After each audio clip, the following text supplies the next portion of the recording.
So what I'd like to try to do is this. I'm going to speak for maybe 20, 30 minutes or something. I'm then going to stop and have a break, and you can ask as many questions as you like. This can be pretty relaxed, so please feel free to ask questions. Again, I can't imagine a tutorial that would be successful without them. Okay, so I'm going to talk about the theory of near-term quantum advantage. I'm Bill Fefferman from the University of Chicago, and I'm honored to be here and to be able to start this conference. So the starting point for my talk, as I think we probably all know, is that the first quantum advantage claims have now been made, and so we're living in this really exciting time when at least there's some claims that quantum computers can finally outperform classical computers at some maybe not particularly useful task. So we've seen this first from Google, who implemented the so-called random circuit sampling proposal with 53 superconducting qubits on their Sycamore processor in late 2019. And then since then, we've seen larger scale superconducting qubit experiments done by USTC in 2021. I think they had maybe 1 or 2 experiments. And then separately, there's been quantum advantage experiments in a linear optical platform, which we call the Gaussian boson sampling proposal, which was originally introduced by Aronson and Arkhipov in 2011, and then implemented recently at scale, first by a group at USTC, and then quite recently a larger scale experiment by Xanadu, a Canadian company. So what are we going to talk about in this talk? I want to tell you sort of 2 things. First is sort of reasons to believe that these experiments are in fact solving classically hard problems. So I'll get into the complexity theoretic arguments for giving a rigorous underpinning of the reason to think that these are hard. But then I'm also going to talk about the latest classical algorithms for simulating these experiments. And as we'll see, it's much is sort of left open at the moment. We really just don't know everything about which will sort of charge ahead in the future: the complexity theoretic arguments on the one hand, or the classical simulation algorithms. So. Okay, but before I get into that, who cares? Why are we talking about this? Why do I think this is so important? Well, I think from the importance of experimental quantum advantage from a computer science perspective is really nothing short of probing at the very foundations of computation. Trying to understand what is the definition of computation? What does it even mean? Right? And that's because we can think about quantum advantage as the first experimental violation of the so-called extended Church-Turing thesis. And roughly speaking, what this violation means, is that if we want to model efficient computation with some universal theoretical model, we must consider quantum mechanics. It's actually really a profound statement, right? It's saying that the model of computation that served us well as computer scientists for almost 100 years now, that's the classical Turing machine. It's not the right model of computation. It's not the right model because there are problems we can solve in the physical world that can't be solved efficiently with a classical Turing machine. Right? So if we want to model computation, we have to have a quantum model. It's not something we take lightly. But of course, this is not the first time we've heard about violations of the extended Church-Turing thesis. We've known as a community of quantum computing researchers that we have theoretical evidence since the early 90s, with results starting with Bernstein-Vazirani and then, of course, Simon and Shor's algorithm. This gave us theoretical evidence to believe that the extended Church-Turing thesis was not was not correct. But this would arguably be the first time that we've actually seen an experimental demonstration of this violation. Okay, an experiment that actually is super classical in power. Okay, but I think it's also important from a physics perspective. We can think of experimental quantum advantage as validating quantum physics in a new regime. Right? So, exponential growth of the Hilbert space, the fact that if you have an n-qubit quantum system, it takes 2 to the n parameters to specify the quantum state. It's arguably one of the most counterintuitive aspects of quantum mechanics, and of course there are quite a few counterintuitive aspects of quantum mechanics. So much so that from my perspective, again, for the last 100 years, since the very conception of quantum mechanics, people have asked essentially the same question from varying perspectives, right? Which is, is this exponential description of a quantum state really necessary? Or is it somehow, a function of our ignorance that someday we're going to wake up and discover, a much better, much more succinct way of representing a quantum state, and we'll realize how stupid we were. And so I think, quantum advantage really gives a new limit in which to test this aspect of physics, and we call this the high complexity regime. But in this high complexity regime, there's these profound difficulties, like, how do you classically verify something that's intrinsically exponentially complex, right? It's not at all clear. And in order to try to understand these quantum advantage experiments, we're going to have to develop new tools to verify quantum experiments at much larger scales than have been done previously. Okay, now, what are we trying to accomplish? Well, I think like many things in life, there's sort of an ideal goal, the thing we really want to accomplish, right? And then there's what we're actually accomplishing. Okay? And, unfortunately, what I would say is the gap between the ideal goal, what we really want to accomplish, and, what we're actually accomplishing is quite wide.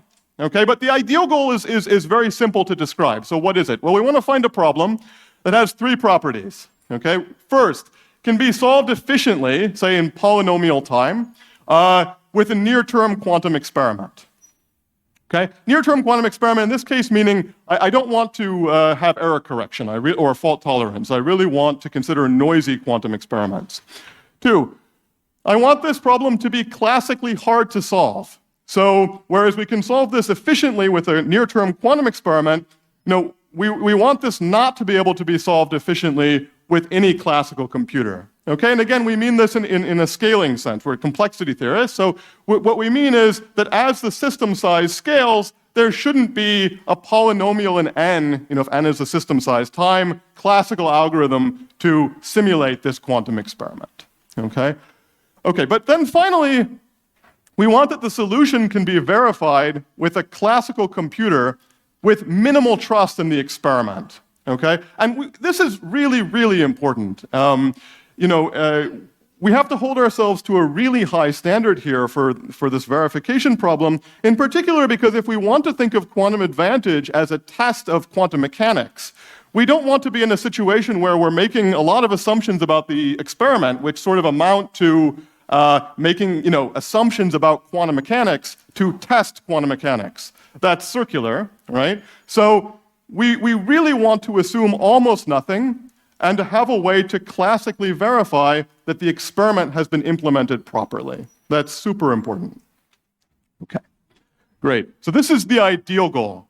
Now, I wish I could stand here today and tell you that I think that we're even remotely close to this, okay? But what I would say is not only are we not close to this, but in fact, it's not really the goal that we've been shooting for, okay, when you hear about quantum advantage. So let me tell you what I think the current goal is of quantum advantage. So first, let me tell you a little bit about the status quo. So in a nutshell, what has been done. So current quantum advantage experiments solve sampling problems, okay? That means the goal is to sample from some complicated distribution that's implicitly specified by a quantum circuit, okay? Now, for computer science, this is actually, quite an interesting notion. We usually study sort of decision problems. That means, we're given an input and the answer is yes or no, right? Or search problems, but, where maybe the answer is more complicated than yes or no, but it's still not a distribution that we're sampling from, right? Here, the input is going to be some description of a quantum experiment, like a quantum circuit, and the goal is going to be to sample from a distribution that's implicitly specified by that quantum experiment. So it's really sort of a new territory for us as computer scientists, but nonetheless, we have rigorous but imperfect evidence that I'll describe in detail that these problems, these sampling problems, cannot be solved classically in polynomial time, okay? So we have good hardness evidence that if the experiment was implemented perfectly, and now I'm being very careful to not talk about imperfections due to, say, noise or anything else, if the experiment is implemented perfectly, we have good reason to believe that these experiments are solving a hard problem. Okay, but current experiments are not scalable, and this is really important to realize. We're not planning to take an experiment and to grow the system size and to keep solving a harder and harder problem without correspondingly reducing the noise rate of the experiment. This is sort of for two reasons, actually. So one reason that the experiments are not scalable currently is because they require exponential amount of time to verify. Okay, so when I talk about this, what we'll see is that there's sort of two arguments. There's the reason that we should believe that this experiment is hard, and then there's a protocol for classically verifying that we've solved the correct problem with our experiment. What we'll see is that the protocol for verifying these experiments is almost as costly as simulating the experiment itself. Okay? So because of that, there's fundamentally an exponential that we're racing in terms of verification, right? We don't ever expect to implement these experiments at, huge system sizes, okay? And then the second one is also really important. Like I said, in our complexity theoretic evidence, we're not going to be considering noise. And in fact, when we do consider noise, what we'll see is that uncorrected noise gets worse and worse as the system size grows. In fact, for most reasonable noise models that we expect to see in a near-term experiment, the quantum signal, measured, say, in terms of fidelity, decays exponentially as the system size grows, okay, as the experiment gets deeper or the system size gets larger. Because of that, right, we're simply not going to be able to observe a signal at a certain system size, right? So, this is a major gap between the theory of the experiment, which calls for sort of asymptotic hardness, we're talking about the hardness of the experiment as the system size grows, and actuality where, the best thing we can really hope for in the near term is this sort of, sufficiently large system size that's not infinitely large. Okay. So what I would say is the hope for this near-term quantum advantage is to find what I call a Goldilocks system size. Okay, now if you're aware of the fairy tale, I don't need to explain it to you. If you're not, it's something about a girl going into the woods, meeting her friends, the three bears, and the moral somehow is that we should always choose the middle bear. Okay? But that's exactly what we're doing, right? We want a system size that's large enough to be classically challenging to simulate. If we choose a system size that's really tiny, my calculator could do it in no time at all, right? So we want a large enough system size. But at the same time, we don't want something that's too large, right? If it's too large, we're not going to be able to verify it quickly, right? Because we have an exponential cost to verify, right? If it's too large and we're not sort of dropping our noise rate, proportionally, it'll be too noisy. The signal will have completely dissipated. Okay? So the important thing is in near-term quantum advantage, the goal really is to find this Goldilocks system size. Now, no one really promised us that this exists, right? We don't know that this exists, but we hope it does, and there's optimism that current experiments have reached this Goldilocks size. Okay? But I want to emphasize that classical simulation algorithms continually improve, right? Even in the last year, we've had several sort of breakthroughs in classical simulation algorithms of quantum advantage experiments. But, quantum experiments also improve, right? And so this is all about a race between sort of the quantum experiments and the hardness arguments on the one hand, and the classical simulation algorithms on the other, okay? And I think what I want to emphasize, maybe the most important point, maybe in this whole presentation, is that much is still unknown, right? We're really deeply ignorant about many, many aspects of the theory of these experiments. What you'll see is I'll talk about the hardness of the experiment, and it will be clear that the hardness doesn't actually directly connect to the experiment. There's lots of gaps. I'll then talk about the classical simulation algorithms for these experiments. And it will be very clear that the classical simulation algorithms do not actually simulate these near-term quantum experiments in a reasonable amount of time. So there's gaps there too. So what I would say is, rather than saying that this is completely settled and that we either know that we've attained quantum advantage or not, it's really really kind of an ongoing process. And I think there's, plenty of room to be done to make this more solid. Okay. Great. So now, what do we mean when we say, Google implemented a random circuit? So what does a random circuit mean for Google's experiment? Well, what they mean is that they generate a quantum circuit, we'll call it C, on n qubits on a 2D lattice with d layers of Har-random nearest neighbor gates. Okay. So if you look at my very simple picture here, the dots represent qubits. The edges represent Har-random nearest neighbor gates, right? This could be the first layer of the gates, okay? And the second layer could look different. For example, we might imagine connecting, horizontal neighbors rather than vertical neighbors, right? But the point is, we start in some really easy to prepare input state, like all 0. So all the qubits are initialized in all 0. We apply our random quantum circuit, which corresponds to some number d for depth of these different layers, and then we measure all qubits in the computational basis. Okay, and we get our sample. Notice that this is sampling from a distribution. It's not solving decision problem or a search problem or some more traditional sense of computational problem. Okay. Now, this has been implemented in the original Google experiment with n equal 50 qubits and d equal 20.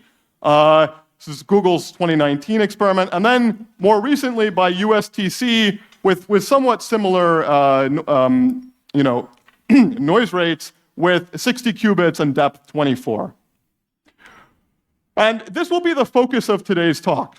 Okay, we're going to focus primarily on understanding why this random circuit sampling proposal is either difficult or in some situations easier than we'd expect. Okay. Now, as I mentioned earlier, there's also the boson sampling proposal. This is a quantum advantage proposal for a linear optical architecture. It was originally due to Aronson and Arkhipov in 2011. It won't be the focus of our talk, but I'll say that I could give an entire 3-hour tutorial talking about boson sampling. So there's lots to say. In fact, there's way too much to say, which is why I'm not going to talk about it too much. So what is the experiment? Well, we prepare n photon m, which we think of scaling like n squared mode Fock state. That just means we have n identical single photons in the first of m modes. We evolve under a Har-random linear optical unitary composed of beam splitters and phase shifters.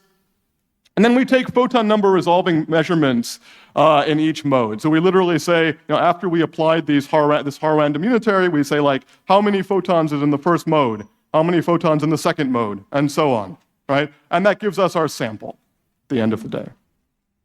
Okay. Now, recent experiments, do a slight variant of this, where instead of this sort of Fock input state, they use Gaussian input states. They call this Gaussian boson sampling. The details are not so important here because I'm not really going to get into it. But the important thing is this has been implemented now by USTC and more recently by Xanadu. You can see right away from the number of modes and the number of photons that there's a big gap between the theory and the experiment, right? In particular, the number of modes is not even close to the number of photons squared. Okay? So right away you can see that there are huge, huge gaps. And we don't really understand the complexity of, more general scenarios where you have, say, a linear scaling of modes with photons. Okay. Great. Okay, what are we going to do? I have 4 things I want to do today. First, I want to give sort of the basis for believing that these sampling problems are hard in the first place, which are complexity theoretic arguments, which will sort of tell us why these quantum experiments should be, in principle, without noise, solving a hard sampling problem. Okay?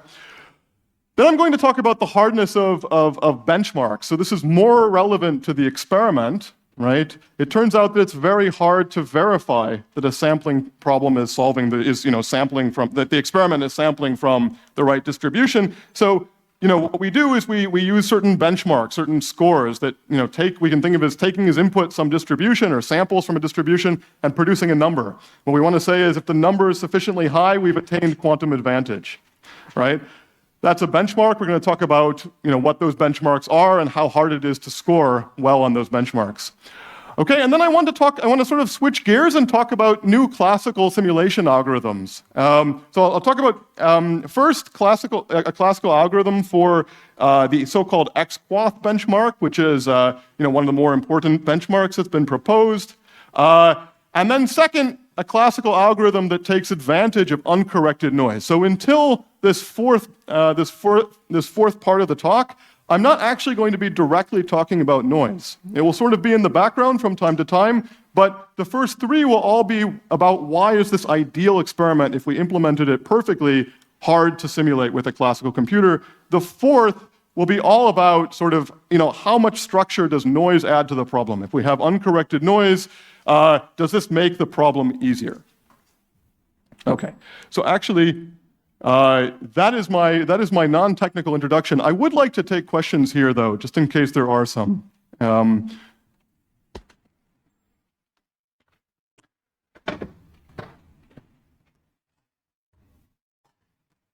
Okay. Whoa. I had a question about the 3 steps of like the ideal experiment. Yeah. Because in the third step, you say that it's very important to be able to classically verify this, like verify what we're doing. Yeah. But in some sense, then you're kind of scoping only algorithms that are accessible in NP, right? Is there like some way that you can get around this? Yeah. Okay, that's a very good point. We're going to broaden our notion of verification so that it's, strictly speaking, a little bit broader than NP by cheating a little bit. And we'll talk about what we mean. So we're going to give the verifier a little bit of extra power, things like maybe you can have a supercomputer that computes a small number of ideal output probabilities, things like that, right? And when you do that, you should have, in principle, more power than NP. NP is completely efficient. But yes, in principle, if you wanted to be a strict theorist about it, it would be about being an NP. The problems we're considering are not going to be an NP, though. Yeah.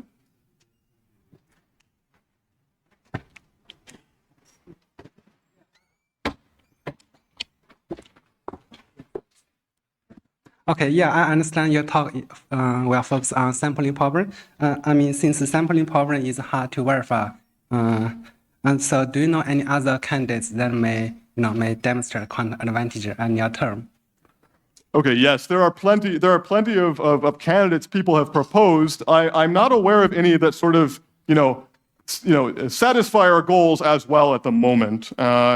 So I'm probably not going to get into like the laundry list of different things that have been out there. You can look on the archive for quantum advantage. But yes, you're absolutely right that because we've been switching to sampling problems, they become much more difficult to verify. So on the one hand, we can prove a lot stronger reasons to think they're hard. On the other hand, the verification becomes much more difficult. Absolutely. Any more? It looks like we have one more.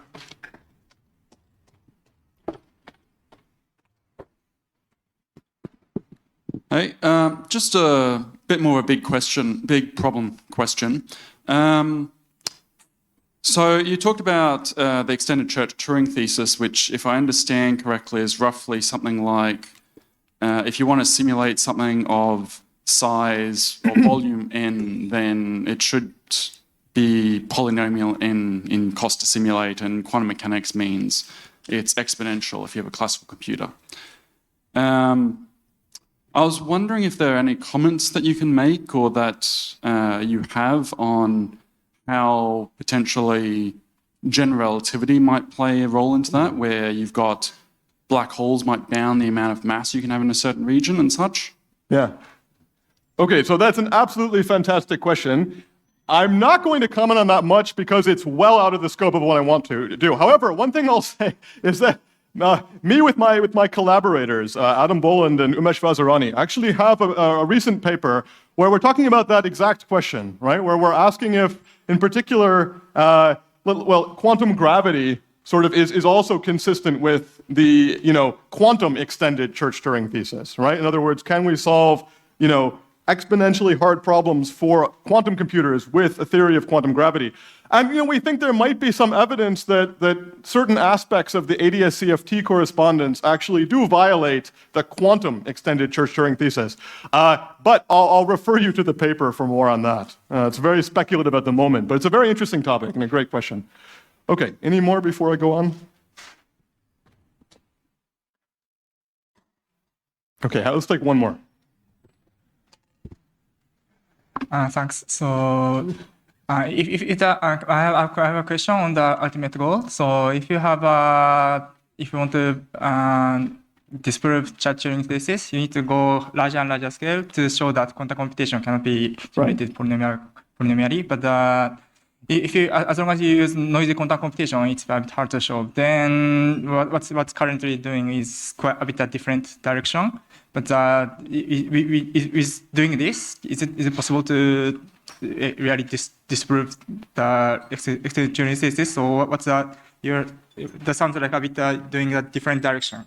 What's your opinion about that? Right. So sorry, let me make sure I understand your question. So your question is this practical goal that I talked about, where you're looking for this Goldilocks solution that's not too big, is that sufficient to, overthrow the Church-Turing thesis, the extended Church-Turing thesis? Yeah, right. No, it's not. Right? Strictly speaking, the extended Church-Turing thesis is a statement about scaling, about asymptotic scaling, right? So what I would say is that, we're at a point where we're giving evidence that the extended Church-Turing thesis is false. But strictly speaking, if you want to be, very, very formal, you can never really violate the extended Church-Turing thesis until you can really demonstrate scaling in a formal way.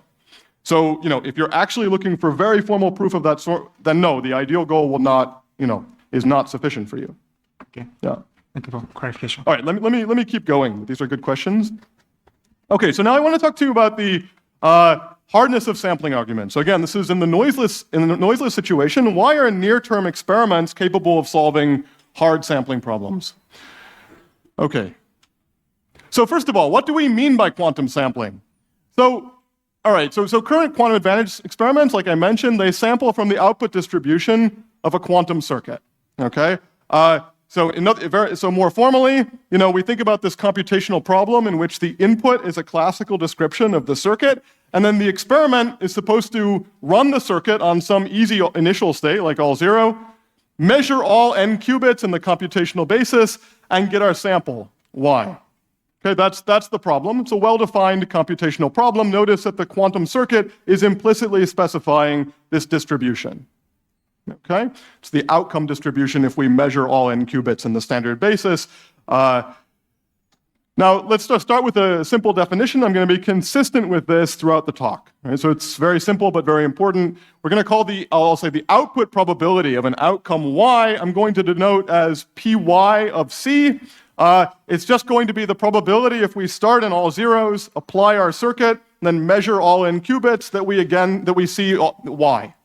Okay? So for example, P0 of C would be the probability that we see the all zero string when we measure. Okay. Okay, so what's the first goal? And we'll do this now. We're going to prove the impossibility of an efficient classical sampler algorithm. We'll call that algorithm S, that samples from the exact same distribution as the quantum experiment. So in other words, formally, right, this is an algorithm S that we think of as a deterministic algorithm that takes two inputs. One is a classical description of a quantum circuit that specifies what the distribution is, right? And then two is, some random coin flips. That's R, right? A polynomial number of uniformly generated coin flips, okay? And what we're going to demand of this sampler algorithm is that the probability over the choice of R, okay, that this algorithm outputs Y is exactly the probability that the quantum sampler would have output Y when it measures. Okay? So this is what we mean by classical sampler. This is the natural classical analog of what the quantum experiment is doing. Okay? We call this exact sampling because we have no slack whatsoever in the distribution that the classical algorithm samples from. And we're demanding something very, very strong, which is that the classical algorithm needs to sample from exactly the same distribution as the quantum experiment, with no noise modeled at all. Okay? Okay, now, how are we going to argue about this sort of problem? Well, it actually turns out that the starting point is very, very simple. I'm going to introduce two problems that I'm going to call, one I'm going to call the classical sum problem, and one I'm going to call the quantum sum problem. Okay? I call it quantum to be provocative. There's nothing actually particularly quantum about it. So here's the two problems. Classical sum. We're given a classical circuit that computes a Boolean function, right? We're going to think about this Boolean function as mapping n bits to 0, 1. And the goal is to compute the sum over all inputs x, so there are 2 to the n of those, right, of f of x. So the sum of all the evaluations of this function. Okay? Now here's the quantum sum. We're given a classical circuit computing g. Now the goal is exactly the same thing, except g, now instead of 0, 1, it maps to plus minus 1. Okay? But still the goal is exactly the same. We want to evaluate, we want to compute exactly the sum of this function g over all inputs x. Okay? And the reason, by the way, we're specifying a classical circuit input is very simple. I simply want the input length of this problem to be polynomial in n, the number of inputs of the function, as opposed to specifying the truth table of the function, which would be exponential in n. Okay, so the input is a succinct representation of the function. The output should be the sum over all inputs x of the function evaluated at those inputs. Okay, classical and quantum sum. It's very simple to see what the complexity is. Both of these are clearly what we call sharp P hard. That is at least as hard as computing the number of satisfying assignments to a Boolean formula. And you can see that, it's totally obvious. You can just say, look, if you have the ability, say, to solve the classical sum problem, which means I can compute this sum over all inputs of f of x for any function f, well, then I can certainly compute this classical sum problem when f is a Boolean formula, and in that case, it simply gives me back the number of satisfying assignments to the Boolean formula. Then the same thing, of course, with g. All we're doing is relabeling the output. Right? It's really not very hard to see that these are both sharp P hard. So they're very hard. And sharp P hard, by the way, it's harder than NP hard. So this is something that's, we don't expect a classical computer to solve, and we don't expect a quantum computer to solve in polynomial time. Okay. This is not so interesting so far, I would say. So let's relax this problem a little bit. Now things are going to get much more interesting. So I'm going to call this the classical approximate sum problem. Here's the goal. The input is exactly the same. It's a classical circuit that computes a function f. But now, rather than demanding that we exactly compute the function, we're going to demand that we output a multiplicative approximation, right? That is a number alpha that's between 1 minus epsilon times the sum, and 1 plus epsilon times the sum. When we think of epsilon as, something small, maybe a constant or a 1 over polynomial in n quantity. Okay, now here's the really interesting claim. It's a really famous result in complexity theory, which we call Stockmeyer's algorithm. And what Stockmeyer's algorithm says is that this problem can be solved in polynomial in n and 1 over epsilon time efficiently with an NP oracle. Okay? So to be clear, this is not an algorithm that anyone is going to implement, right? Because it uses an NP oracle, which is something that we don't have access to in the real world. But the really exciting point of this algorithm, and the reason that we use it in like all quantum advantage experiments I'm aware of, the analysis of those experiments, is because what this tells us is that this approximate sum problem is strictly easier than the exact case, unless something called the pH collapses. Okay? We're not going to worry too much about what that means. It's a generalization of P equal NP. The point is that we don't believe that we can solve sharp p-hard problems in what we call BPP to the NP, in other words, in poly and n time with an NP oracle, and therefore we don't believe that this exact sum problem, we do believe that this exact sum problem is much harder, strictly harder, than the approximate sum problem. Okay? This is a very interesting result. In particular, as a consequence of this result, what we know is the following, and this is how we're going to be using this theorem in the context of quantum advantage analysis, which is that if a classical sampler S exists, remember that's this classical algorithm that takes as input a quantum circuit and some random bits and then spits out a sample. Well, if such an algorithm exists, then outputting a multiplicative estimate of a probability for any outcome y that the sampler outputs is strictly easier than sharp p. Why is that? Well, because the output probability of a classical sampler algorithm is a classical sum problem. How do I see this? Well, let's suppose we have a Boolean function f, and we think of the inputs as being the r, the choice of randomness of our sampler. We simply define f of r to be 1 if the sampler outputs a particular outcome y and otherwise 0. Right? Well, then it's totally obvious to see that the probability that the sampler outputs this outcome y, right, is nothing more than the sum over all r of f of r over 2 to the length of r. Right? It's a normalization. Right? So in other words, if we have a classical sampler, then the probability that that sampler outputs a particular outcome can be written like this, as this classical sum. Now, because this, approximating this classical sum, we believe is strictly easier than exactly computing this sum, what we know immediately is giving a multiplicative approximation to the output probability of this sampler is then strictly easier than computing the probability exactly. Okay?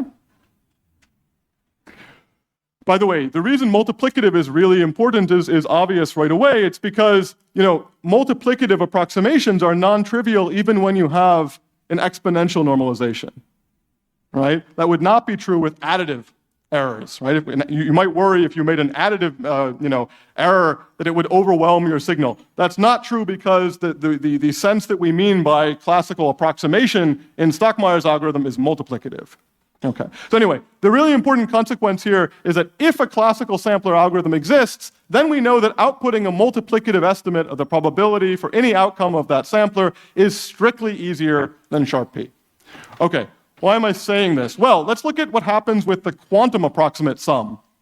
Same problem. We're now given a function g which maps n bits, but now to plus minus 1. Right? It's the only change we made, and we're still asking to give a multiplicative estimate of this sum. Okay, well, here's the thing. Unlike the classical approximate sum problem, this relaxation is going to be exactly as hard as computing the sum itself. Okay? And this is the big difference. This is the main thing that we're going to be exploiting in the analysis of quantum advantage experiments. That this particular sum, when you have a plus minus 1 valued function, even approximating this is as hard as exactly computing it. But that's not true if this was a positive valued sum or a 0-1 valued sum. Okay, so what's the intuition?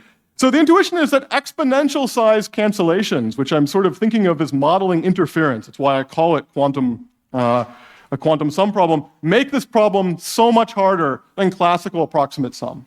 Okay? So it's all about the fact that when you have positive and negatives in your sum, you have an exponential number of terms, you can have exponential size cancellations. That seems to be what's going on here at an intuitive level. But let's also just prove this. So I'll give a proof sketch. To a computer scientist, what you would say is it's a simple binary search and padding argument. What do I mean by that? So let's start with a simpler claim. What I'm going to claim is that, in fact, not only is computing a multiplicative estimate to this quantum sum sharp p hard, but even computing the sign, spelled SIGN, so whether it's positive or negative, even just computing the sign of this sum is already enough information to compute exactly the sum. Okay? And notice that if I can prove that computing the sign is hard, I've proved that computing the multiplicative approximation is hard, right? Because multiplicative approximations preserve the sign. Okay, so let's see how this works. The first step is what we call padding. So here's what we do.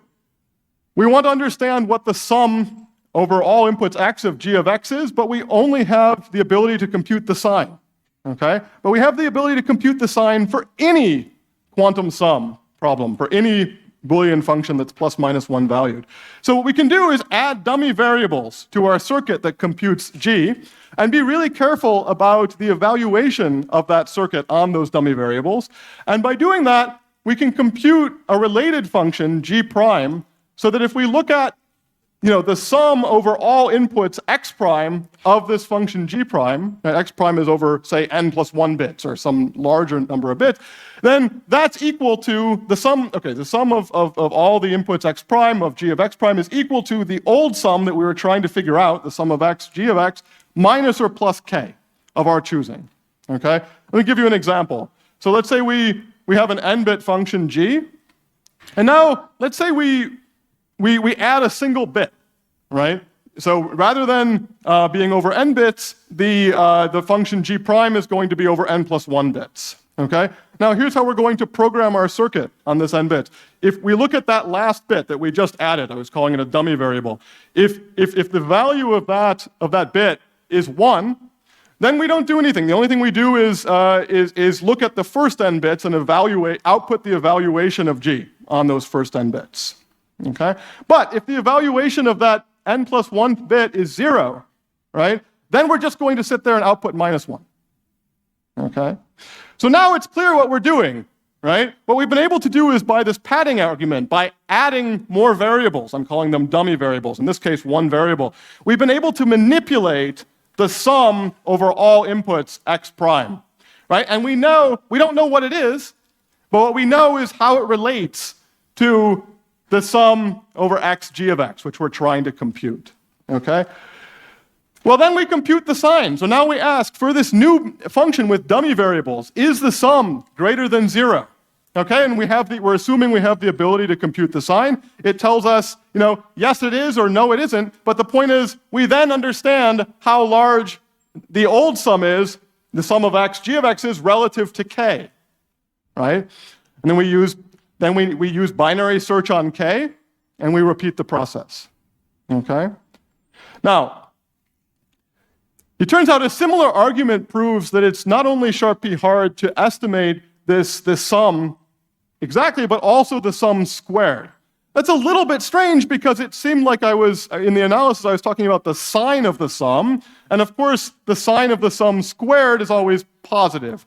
So I'm going to give this to you guys as an exercise. It turns out that that's a bit of a red herring. You can use almost exactly the same argument to argue that, this sort of binary search and padding argument, to argue that, even giving a multiplicative estimate to the absolute value of the sum is Sharp-P hard, is as hard as computing the sum itself. And of course, that's the same difficulty as computing the sum of g of x squared.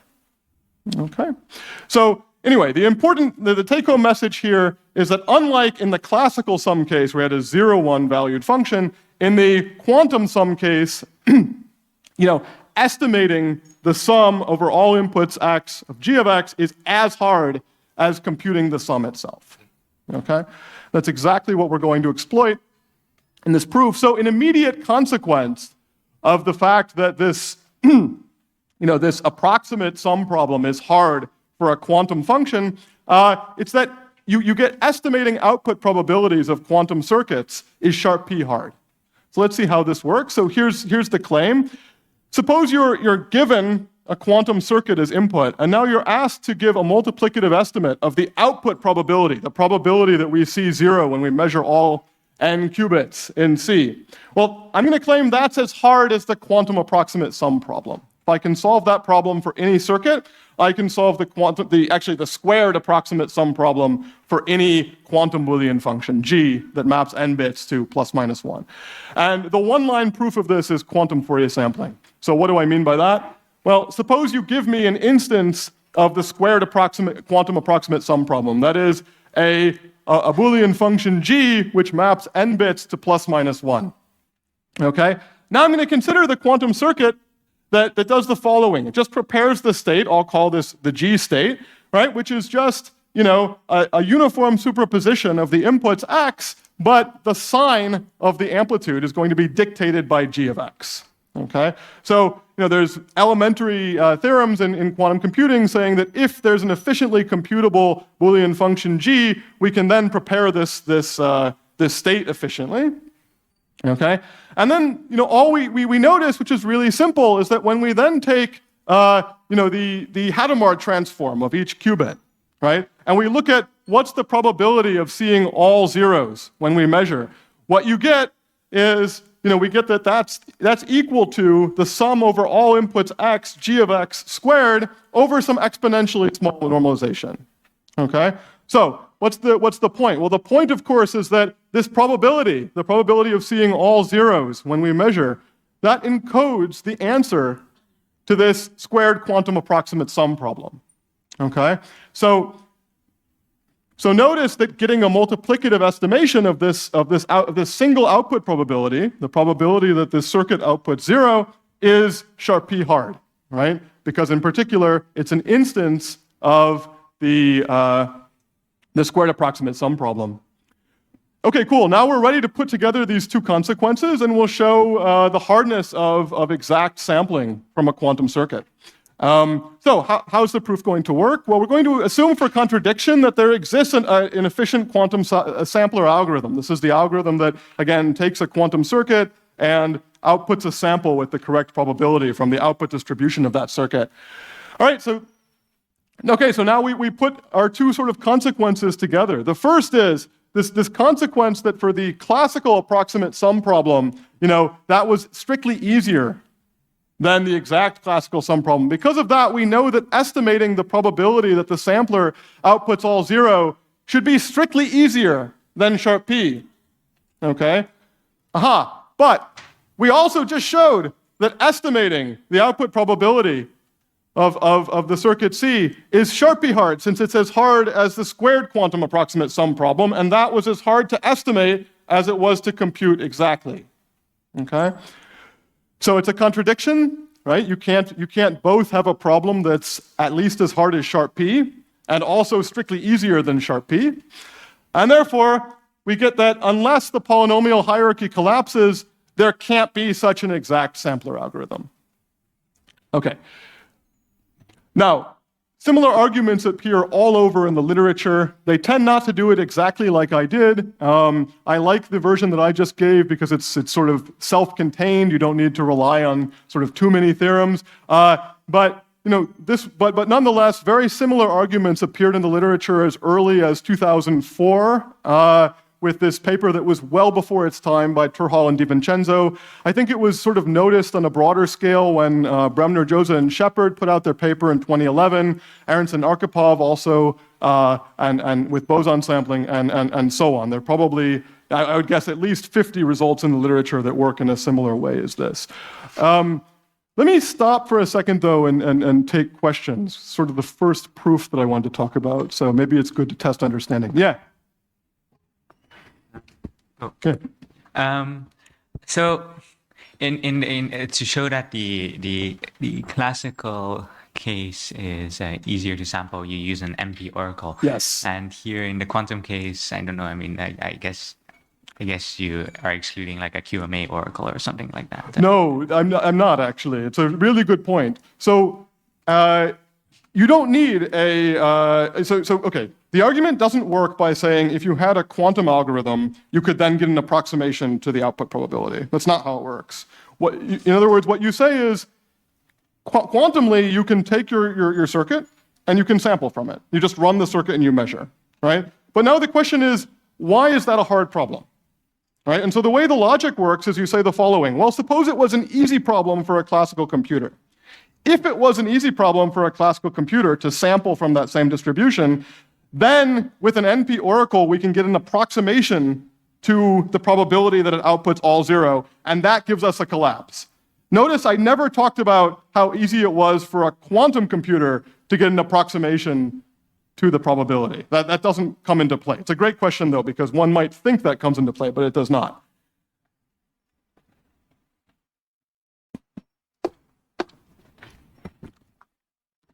I have a question. Yeah. How many sums do you sum over this x?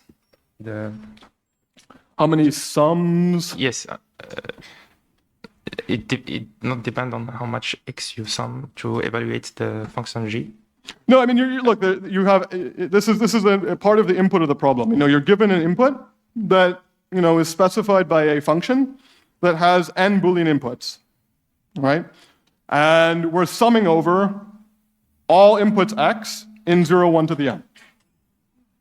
That's all it is. Yeah, they're 2 to the n values. So I would like to know if you could maybe give a good intuition why everybody or most complexity theorists believe that the polynomial hierarchy does not collapse.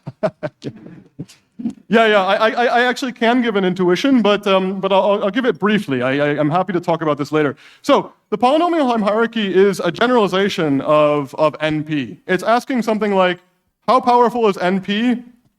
You know, an NP machine that has access to an NP oracle. And that machine maybe has access to another NP oracle, and so on. You get a hierarchy because you have, you know, you have a constant number of oracle calls. Now, we very much believe that P does not equal to NP, and we have a lot of reason to believe that, right?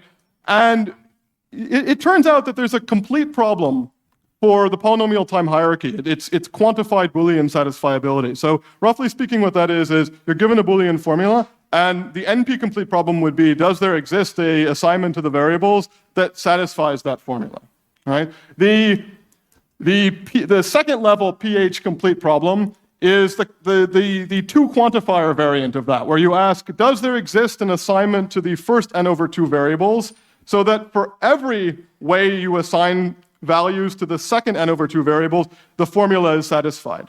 Okay, so why would we believe? Let's just take that's sigma 2. That's the second level of the hierarchy. Why would we believe that that's you know, strictly more powerful than, you know, the NP variant where you have a single existential quantifier? Fundamentally, it's because we don't believe that you can ever get rid of quantifiers efficiently, right?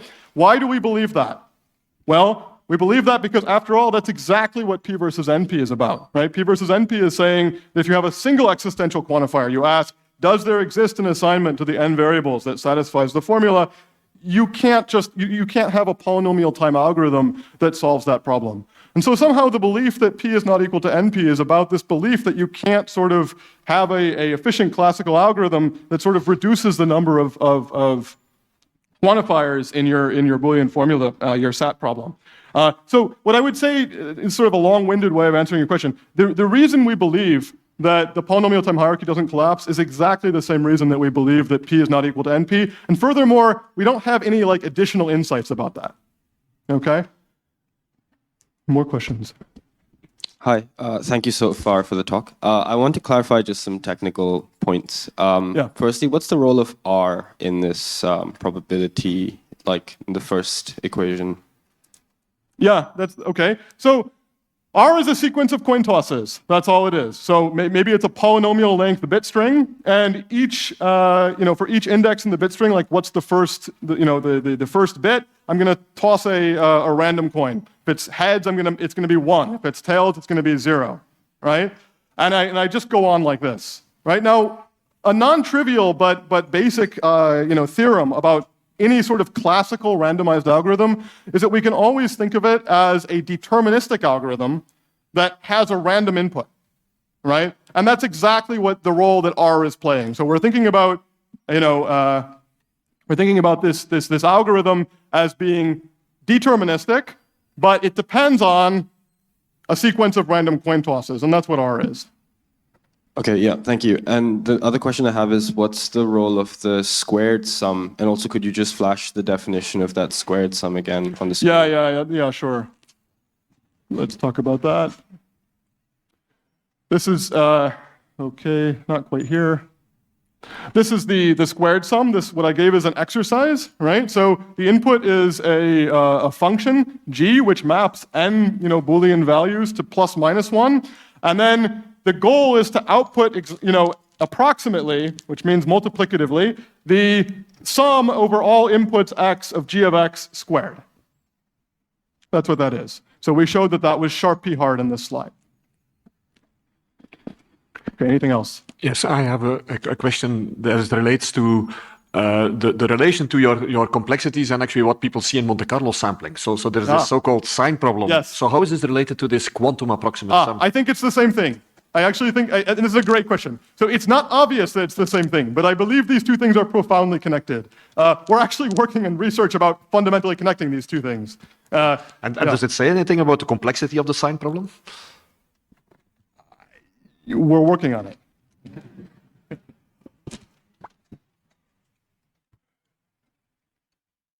Maybe one more question. Hi. Can you just talk about what happened when you divided your thing you want to estimate by an exponentially small number and why that's not a problem? Yes, absolutely. That's because, okay, if we were talking about additive estimations, when I said estimate or approximate, right, that would absolutely be a problem. The quantity that we're trying to estimate is just the numerator. It's not the denominator, and the denominator is exponentially large. Yes. Right?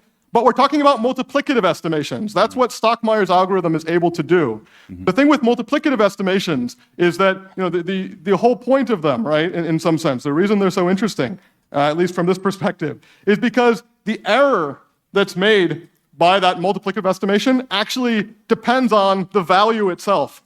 So as it gets really small, the error also gets proportionally small. But is it right to say then that sampling from that distribution is the same as trying to estimate this exponentially small value up to that multiplicative error? Modulo and NP Oracle, yes. I see. Okay. Yeah.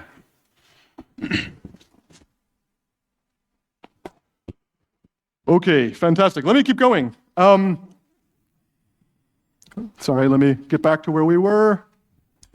Okay, so what's wrong with this result? Well, there's many things wrong with this result. Fundamentally, it's not robust. So what do I mean by that? First, I would say it has two major weaknesses. One, there's sort of an exactness assumption, right? It's requiring that the classical algorithm samples exactly from the output distribution of each quantum circuit, right? And the reason for this is because the entire reason this argument works is because we have a single exponentially unlikely probability, the all zeros probability, right? That's encoding all of the hardness, okay? That's what's encoding this, squared quantum sum problem. If you imagine that maybe there's noise or there is some perturbation to your distribution and that single exponentially unlikely probability changes or goes away, right, and is replaced with something else, then the argument doesn't work anymore. Okay, so this is a very, very weak argument from the perspective of sort of perturbing the distribution a little bit. Okay, and then the second is what I'm going to call worst case assumption, which is that it requires that the classical algorithm works for all quantum circuits, right? And you can see this immediately when we talk about these, these sum problems. They're worst case problems, meaning to solve them correctly, you have to be able to solve them for any Boolean function. Whereas what we really want in quantum advantage is working for a random quantum circuit with high probability. Okay, that's a notion we call average case complexity, and that's much more difficult to prove things about. Okay, so this is what I would call the major goal, probably the single biggest open question in the theory of quantum advantage. It's to prove the impossibility of an average case approximate sampler. So it's exactly what you think it is.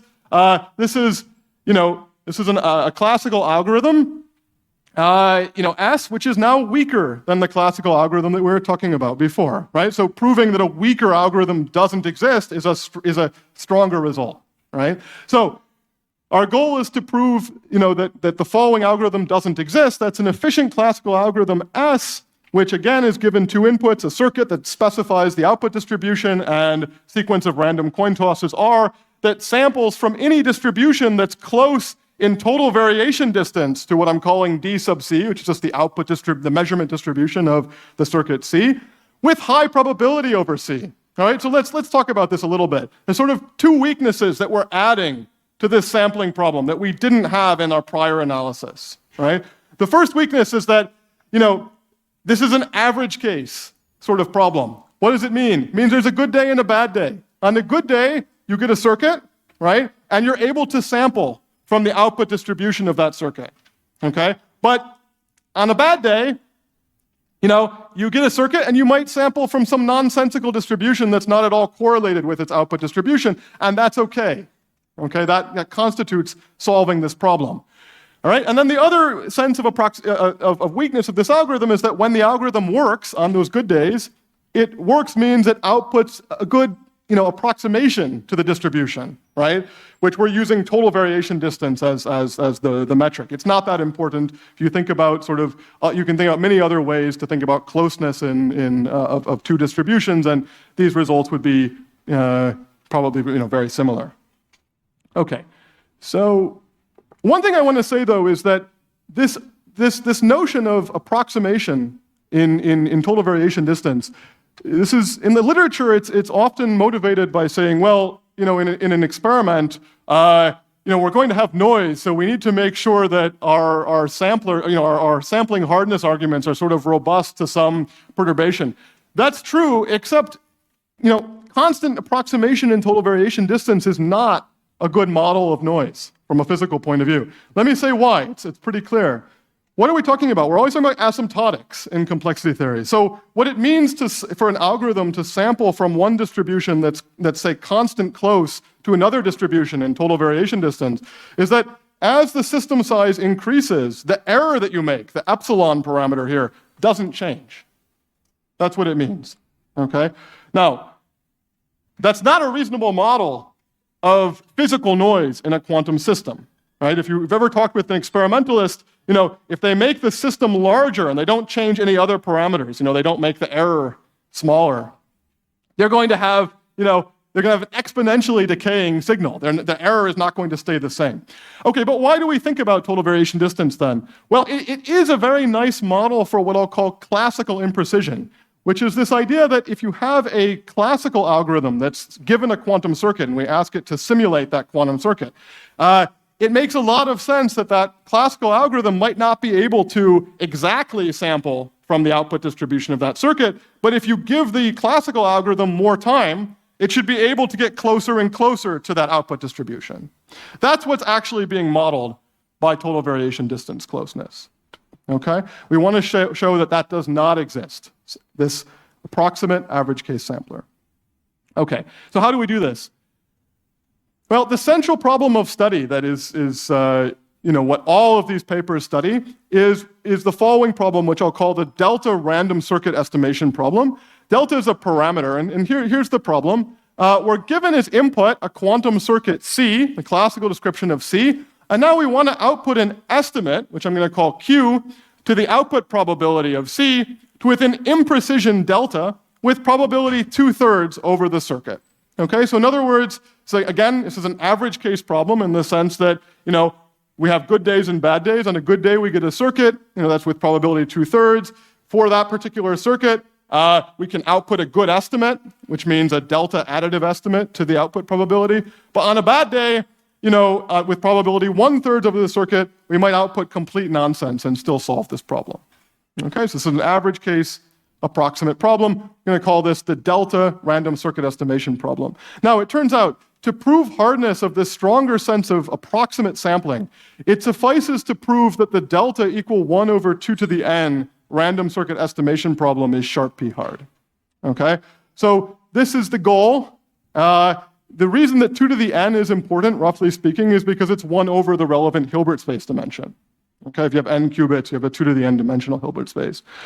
But we can't prove this. We've been trying to prove this for more than 10 years now, actually, interestingly enough. But we can get much, much better. So we've been able to improve what we know. So with respect to a circuit C, which acts on n qubits and is of size m, which we always think of, so size is the gate count, that's the definition. Always going to think about this as on the order of n times d. So n is the qubits, d is the depth, that's always going to be m. In our original result from 2018, we were able to show that the delta equal 2 to the minus m to the 4th problem was hard. More recently, Rami Smovasag in 2019 was able to improve this to show that the delta equal 2 to the minus m cubed problem is hard. So we're getting a little larger, but it's still not what we want. we sort of sat there for a long time and didn't make progress until 2021, when we've been able to push this to delta equal 2 to the minus O of m log m. And then very recently, in the last 6 months or so, Hari Krovi was able to prove, had an archive submission which claims that 2 to the minus O of m is hard. I'm talking about all the other results. I'm not going to talk about Krovi's result. I would say that result is still being vetted. There are still some technical issues that we're sort of working out. We're optimistic it will be able to be done. But nonetheless, what I want to get across is that we're not at our goal. Okay. Now, for us, you can think about the depth d as a sufficiently large constant, in which case m is a constant times n, and if we're essentially a constant off in the exponent from what we want. Okay, but we're still not there. Okay. On the other hand, for boson sampling, this linear optical proposal for quantum advantage, we have a very similar chart, but the goal changes. The goal changes because the relevant Hilbert space dimension changes. It's now e to the n log n for an n photon, n squared mode experiment. And in our latest result on this, we were able to show hardness at 1 over e to the 6n log n. That is, we're off from what we want by a factor of 6 in the exponent. Okay. But we weren't able to push it further. Okay, great. So now how do these results work? So first, let me give you sort of the inspiration. The inspiration for all of these average case hardness results of computing output probabilities of quantum circuits comes from a really beautiful result due to Dick Lipton in the early 90s. He was studying the hardness of computing the permanent of a random matrix and how hard that should be. So let me remind you, the permanent of an n by n matrix is known to be sharp p hard in the worst case. It's a very famous result in complexity theory due to Leslie Valiant. The permanent is a really interesting quantity because naively it looks a lot like the determinant, right? In fact, it's the same thing except the determinant has an alternating sign, right? Where the permanent does not. And the amazing breakthrough result of Les Valiant from the 70s was that somehow that makes the permanent so much harder than the determinant. Okay, the determinant is efficiently computable, where the permanent is not only NP hard but sharp P hard. Okay. Okay, but now we're interested, though, not in worst case hardness, but in average case hardness, which is the hardness of computing the permanent for a randomly chosen matrix with high probability. Okay, and to boost the hardness from worst case hardness to average case hardness, we're going to use a simple algebraic property of the permanent, which is that it's a degree n polynomial in n squared variables, where the n squared variables are just the n by n matrix entries. Okay, so here's the setting of average case hardness.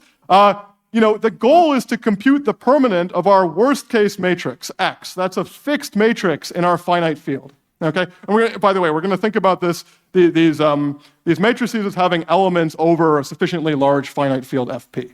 Okay, now we want to compute the permanent of X. You give me X. It's some matrix in a finite field, but we don't have the ability to do that. Instead, all we have is access to a faulty algorithm O, and what we know about O is that it works to correctly compute most permanents over our field. Okay, so we know that the algorithm works with high probability over the choice of matrix, but we don't know when it works and when it doesn't. We just know most of the time it works, and the goal is, how do we use this faulty algorithm O to correctly compute the permanent of my favorite matrix X? Okay, that's the problem that Finn is solving here. And we're also going to assume that the success probability of this algorithm O is sufficiently high, like let's say 1 minus 1 over polynomial in n. Okay, so here's what Lipton does. It's a polynomial extrapolation argument. It works as follows. Suppose we choose n plus 1 fixed non-zero points in our field, Fp. We'll call them T1, T2, through Tn plus 1. Okay, those are just fixed points. Then we're also going to choose a uniformly random matrix, R, and fix it. Okay? It's going to be fixed throughout this argument. Then we're going to consider this line, A of t, which is just X, that's our worst case matrix, plus t times the random matrix. Okay, so all we did is took our worst case matrix and shifted it by something random. That's all this line does. All right, two observations about the line. They're both really elementary, and then they spell out how the proof works. Okay, so first, we call it scrambling property, which is that for each I individually, A of t sub I is a uniformly random matrix in our finite field. Why is that? Because what we did is we took a fixed matrix and we just shifted it by something random. It's not hard to see that the new matrix is uniformly random, okay, for all I individually. But the second observation is the univariate polynomial property. And what that is that if we think about the permanent of A of t, that's a degree n polynomial in the single variable t. Okay? And that's inherited straightforwardly from the algebraic property of the permanent itself, which is that the permanent is a polynomial.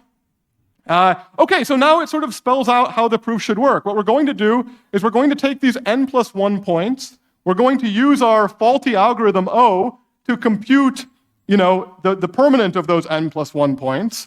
That's the permanent of A of t1, permanent of A of t2, and so on, right? Then what we've done is by the fundamental theorem of algebra, we've specified these, n+1 points on a polynomial of degree n. So those points actually define the polynomial. They uniquely specify this polynomial. So we can then use polynomial extrapolation to reconstruct the coefficients of the polynomial permanent of A of t. Once we do that, it's trivial to get back the permanent of x by simply evaluating the polynomial at t equals 0, right? Because when t is 0, we get back x. Okay? So that's been proved. By the way, the reason this works, of course, is because we're assuming that the success probability of this algorithm is very high, like 1 minus 1 over some constant times n, right, or something like this. And so by a union bound, right, we can show that the probability that algorithm works on all of the n+1 points is bounded away from half, like 2/3. And now the probability, once that algorithm works, in other words, outputs the correct permanent for all of my t+1 points, then my polynomial extrapolation will correctly give me the right polynomial. I then evaluate it t equals 0. I get back the permanent of my worst case point. You know what? I'd actually like to take maybe 1 or 2 questions about this slide, because I think it's a subtle proof. It's very beautiful, but maybe not super easy. So why don't we take questions? So you need more points n than you have elements in FP. No. You're going to make the field. The field is a parameter you can set, right? So I'm going to set Q to be n squared. But if I have a matrix, let's say over the binaries, I don't have many different elements. No, but it's not. That's not going to work. But okay, but go ahead. What do you want to? I mean, I have a matrix over the binaries. I want to know the permanent. Can I use this? No. Can I? No. Not even like field extension? No. Okay. No. It's an open question, actually.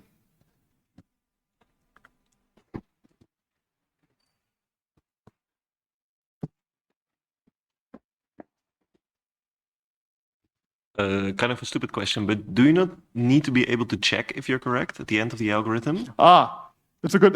No, it's not a stupid question. That's a great question. No, you don't need to be. You don't need to be able to check if you're correct. What you end up doing is you can reuse the same argument for different choices of random matrices, right? So in other words, different choices of R.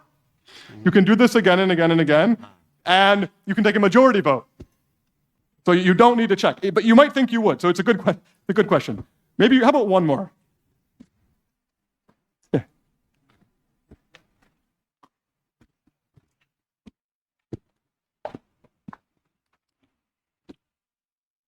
Yeah.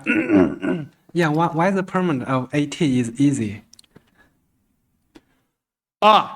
Good. Sorry. No, it's not. This is a reduction. So in other words, what we're saying is, suppose you give me a box, this is this faulty algorithm O, and O computes the permanent correctly with high probability. That's what you give me, right? That's the assumption. Then I could use that box to compute the permanent of any matrix. So we're saying, assuming you have a box that works for most random permanents, that will also work for worst case permanent. Does not say that we have a box that, there actually is a box that works for most random permanents. It's just saying that the permanent is as hard on average as it is in the worst case. A very special property. It's not known about many other problems. That's all. Okay, yeah, thanks. Okay, one more question. Why not? There's one up there.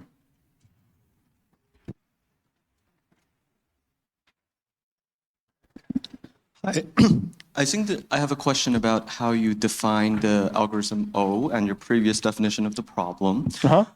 It's that, we say that it works over most matrices over FP. Right. And the previous argument we made was about, you sample a random circuit and it has a good approximate to it with good probability. Now, if I sample the same circuit, suppose the algorithm fails on a circuit and I sample the same circuit again, the algorithm should still fail. Yes. Yes. Okay, so the probability is not. Yes. Good, thank you.